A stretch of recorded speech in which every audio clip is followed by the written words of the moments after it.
नमस्कार, स्वागत है आप सभी का वेब डिज़ाइन की ऑनलाइन क्लासेस में। इस वीडियो में हम लोग जो टॉपिक पढ़ने वाले हैं वह है फ्रेम्स, FRAMES, फ्रेम्स। फ्रेम्स का यूज़ क्यों होता है, सबसे पहले ये देखते हैं। अभी तक हमने जो कोडिंग करी है उसमें हमने देखा है कि हम अपनी स्क्रीन पर एक समय में केवल एक ही पेज देख पा रहे थे, एक समय में केवल एक ही वेब पेज देख पा रहे थे। लेकिन मान लीजिए मेरे को एक साथ कई वेब पेज एक ही बार में अपनी स्क्रीन पर देखना है, तो उसके लिए हम फ्रेम्स का यूज़ करते हैं, है ना। पहले आउटपुट दिखा देता हूँ मैं आपको, तो क्लियर होगा कि कैसा क्या होने वाला है। देखिए, ये दो पेज हैं एक साथ जो मैं देख पा रहा हूँ। ये यहाँ से यहाँ तक मेरा एक पेज है और ये दूसरा पेज है, मतलब एक ही समय पर स्क्रीन पे मैं एक साथ दो वेब पेजेस देख पा रहा हूँ। तो ये हमने कैसे बनाया ये देखेंगे हम फ्रेम्स की सहायता से, ठीक है। इनको हम फ्रेम बोलते हैं, जो अलग अलग हमको दिख रहे हैं पेज जिसके अंदर, उन्हें फ्रेम बोलते हैं। तो फ्रेम बनाने के लिए अब सबसे पहली बात, अभी तक हमने जो कोडिंग करी है उसमें हमने देखा हेड होता है और बॉडी होता है। बॉडी जो होता है वो हमको स्क्रीन पे या उस वेब पेज में जो दिखेगा उसको पूरे को डिफाइन करता है ना।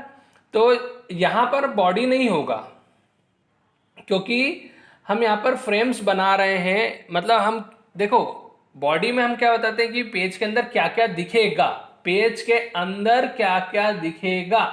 लेकिन यहाँ हमको क्या बताना है, स्क्रीन पे कौन कौन से पेज दिखेंगे। मतलब मेरे को उन पेज की जानकारी देना है, ना कि उनके अंदर क्या दिखेगा उसकी जानकारी देना है।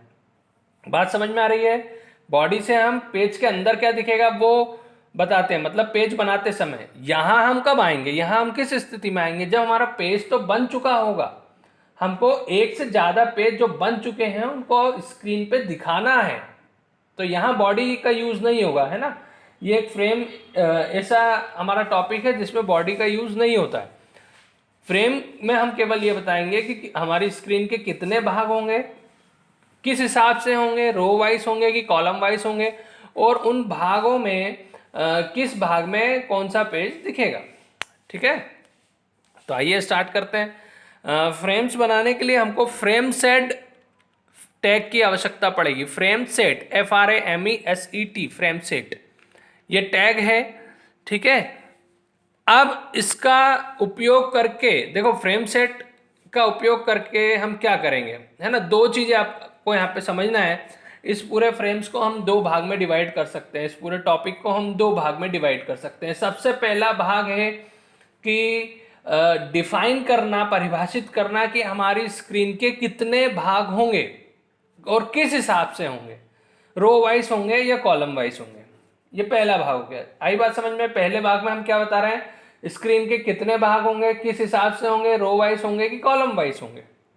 दूसरा भाग होगा, हम ये बताएंगे कि जो पहले भाग में पहले वाले काम में हमने भाग करे हैं, तो किस भाग में कौन सा पेज दिखेगा, ठीक है। पहले पार्ट में हमको अलग अलग भाग बनाना है, और दूसरे भाग में हम दूसरे पार्ट में हम ये बताएंगे कि किस भाग में कौन सा वेब पेज दिखेगा, ठीक है। तो अभी हम पहला काम कर रहे हैं इस फ्रेम सेट की सहायता से। तो देखो, इसके कुछ एट्रीब्यूट्स हैं। पहला एट्रीब्यूट जो मैं आपको बता रहा हूँ वो है कॉल्स। देखिए, यहाँ दो एट्रीब्यूट होंगे, कॉल्स COLS, और एक एट्रीब्यूट होगा रोज, ROWS। अब इन दो में से किसी एक का हमको उपयोग करना है।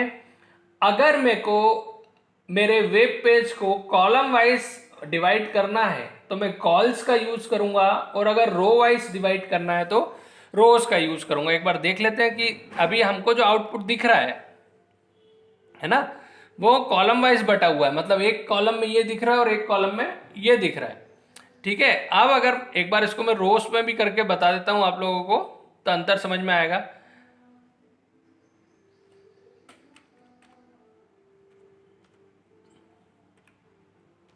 ये हो गया रोज, है ना। इसको मैं सेव कर देता हूं और आपको यहां चला के दिखाता हूं।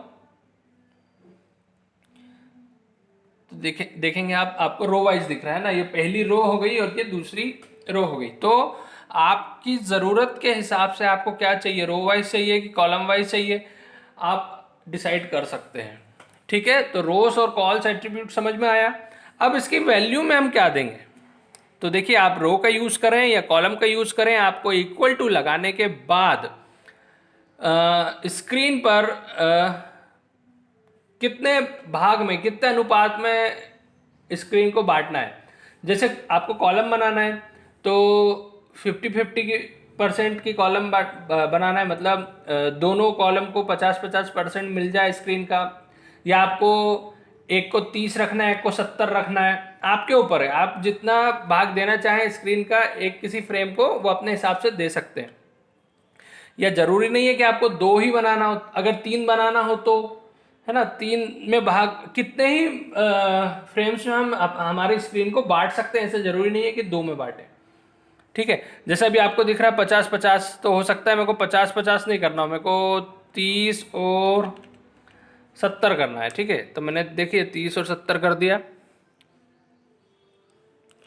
अब देखते हैं अपन इसको रिफ्रेश करके, देखो ये 30 हो गया और ये 70 हो गया, है ना। इसी तरह से अभी 2 भाग किए, मान लो मेरे को 3 भाग करना है ना, तो मैंने 3 भाग करे, 30 का और एक 40 का, ठीक है।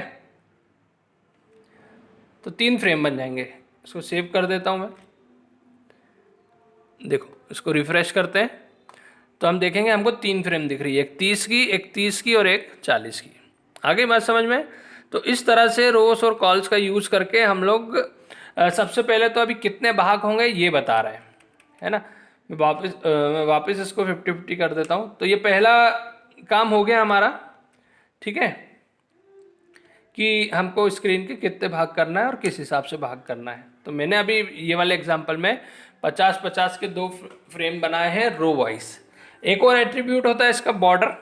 देखिए बॉर्डर का उपयोग करके हम लोग दोनों फ्रेम के बीच में एक बॉर्डर डाल सकते हैं, है ना। जैसे आपको आउटपुट में दिख रहा है, उसको सेव करके चलते हैं अपन। उसको सेव कर दिया मैंने, है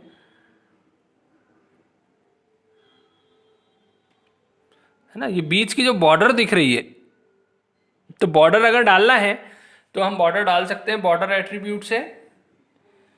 बॉर्डर एट्रीब्यूट का यूज़ करके हम वही कोई पॉजिटिव वैल्यू देंगे, 1 से स्टार्ट करेंगे, जैसे जैसे बड़ा नंबर देते जाएंगे वैसे वैसे बॉर्डर जो है वो बड़ी होती जाएगी। अगर आपको बॉर्डर डालना नहीं है तो बॉर्डर इक्वल टू 0 कर दो। बॉर्डर इक्वल टू 0 कर दिया मैंने, सेव कर दिया। अब एक बार उसको रिफ्रेश करते हैं, देखेंगे आप अंतर।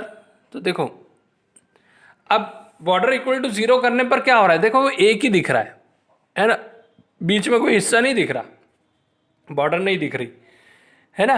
तो आपके ऊपर है, आपको रखना हो बॉर्डर तो रखें, नहीं रखना हो तो नहीं रखें। नहीं रखोगे तो ऐसा दिखेगा, बीच में कोई डिवीज़न नहीं दिखेगा, और बॉर्डर रखने पे आप देख चुके हैं कि कैसा दिखेगा, ठीक है। तो ये हमारा पहला भाग हो गया इसमें कि फ्रेम्स सेट का यूज़ करके हम किस तरह से अपनी स्क्रीन को बांट सकते हैं। अब दूसरे भाग में हम लोग देखेंगे अब अगले वीडियो में कि किस फ्रेम के अंदर हम कौन सा पेज दिखाएंगे और उनके एट्रीब्यूट्स क्या क्या हो सकते हैं।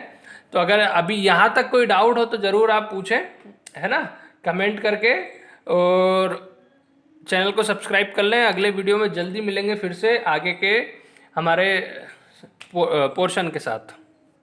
नमस्कार।